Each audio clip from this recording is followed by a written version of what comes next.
আমি প্রোগ্রামে যাওয়ার আগে বাবা আপনাদেরকে সকাল থেকে ফোন শুরু করতে নিয়ে যাইতেছে, তোরা কিন্তু যাবি, ঠিক মতো দেখা করবি, আদব কায়দা কোনো যেন অসুবিধা না হয়, আমার ছেলে মেয়েরা যাবে, সবাই ইয়া করবি, সেই করবি, যে করবি, তাই না?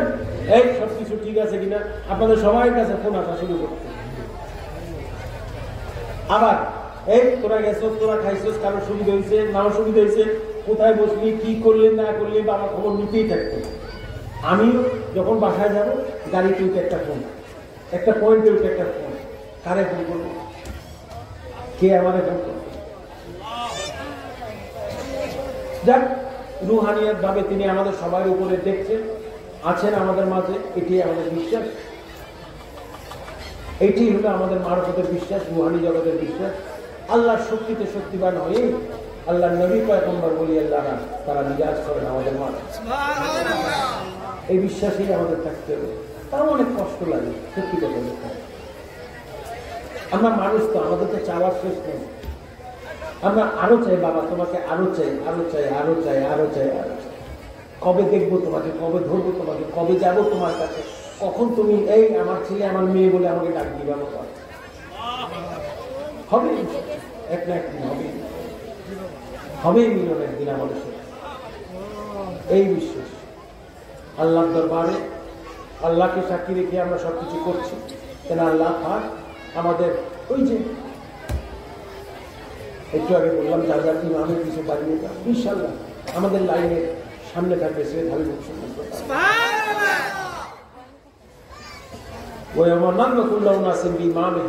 ইমামের পিছিয়ে আমাদের রাহবার, আমাদের মুর্শিদ শরীফ সেই বাবা হাবিব বাবা বঙ্গের হজরতুল্লাহ গাওয়া থাকবে ইনশাল্লাহ।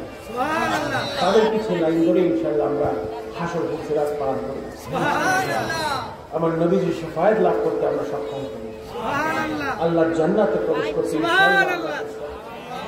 এইটাই, এই ওয়াদাতেই আমরা বেঁচে আছি। এবং মনে রাখবেন, এই জীবনটা হলো ক্ষণিকের জীবন, এই জীবনে সবকিছু পথচারী। আমরা তুলসীলা হাবিবের সাথে আমাদের আবার মিলিত করে ঘোষণা দিয়েছে, পয়লা শ্রাবণ বাবার ঘোষণাটা সেদিন পুরাটা শোনা। হায় হায় হায় হায় হায়, আল্লাহর উলিরা বলে গায়েব জানে না, হে বেটা সবকিছু পেয়ে গেল আমাদের না, কি হবে না হবে, কোন দিন কি হবে না হবে, কি কইছে, তোরা আমরা আমাদের সামনাসামনি খুঁজোস কেন, তোরা মুর্শিদকে যে জায়গায় খুঁজবি সেই জায়গায় হাবিব বাবা হাজির হয়ে সামনাসামনি কেন দেখতে চাস বলছে না। আর অনেক কথা বলছে না, আমি শহীদ বাবার সাথে শুয়ে থাকবো, তোদের পরিচালনা করবো, মাতা বাবাকে এখন থেকে তোদের বিষয় বিষয়ে ঘোষণা দিলাম, বলছে না। শহীদ বাবার সিংহাসন আমি আজকে ছেড়ে দিলাম। উনি যদি সব কিছু না জানতো, উনি কেন বলছে আমার এখন, তাও কি নিজের খোসের জন্ম তুমি আল্লাহ বলিরা গায়ে যাবে না। আরে এটা মাইজগন্ডারিটাই তো একটু নমুনা দেখায় দিলে চলবে না। কোরআন শিক্ষা খিজির মুসার, খিজির আলাইহিস সালামের মুসার সাক্ষী, আরো অনেক সাক্ষী আছে। এটা আল্লাহ শক্তিতে হবে। আমি জানি না বলে পৃথিবীর আর কেউ জানে না, সেটা তো হইতে পারে। আল্লাহ নবীর আমি কি এক সমান, আল্লাহ নবীর আমি কি এক সমান, সমান না। আমার কাছে যেটা গায়ে, অন্য কাছে যেটা গায়ে না, তারা আমার স্তর একই নয়। সব মানুষের যদি সমান হইতো, তাহলে তো এখানে তার ছোট বড় কোনো থাকতো না। নিত্য নব সাজা নিয়ে আসবো, সাজটাতে এরকম ভাবে সাজবে, আমরা আসলে বোকা, আমরা বুঝতে পারি না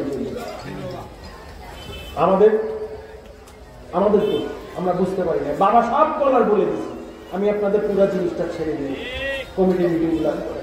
আপনি যদি কথা শুনেন, আপনি হা করে তাকিয়ে থাকবেন, বাবা জানেন উনি তো সবকিছু ভুলে গেছে আমাদের। এবং কোন দিন করলো, ওনার জন্মদিনের দিন, কখন গেল, রবিউল আউয়াল মাসে গেল। আল্লাহর মুমিনদের কিছু নমুনা মাঝে মধ্যে দেখাই আর যায় তো এটাই। তাও বিশ্বাস হয় না বাবা নাই। কেন বিশ্বাস হয় না জানেন? কারণ বাবা ছিলেন, আছেন, থাকবেন, এর জন্য আমাদের বিশ্বাস হয়।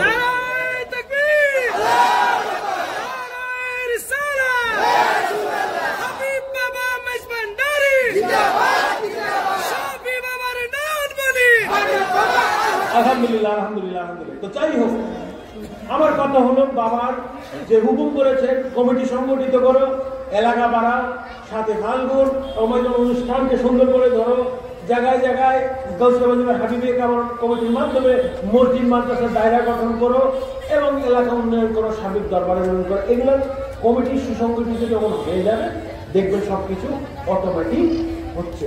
যতক্ষণ পর্যন্ত সংগঠন দাঁড়াবে না, আমাদের নীতি দাঁড়াবে না, ততক্ষণ পর্যন্ত আমরা এগুলো ওই বিচ্ছিন্নভাবে আমরা করতেই থাকবো। বুঝেছেন?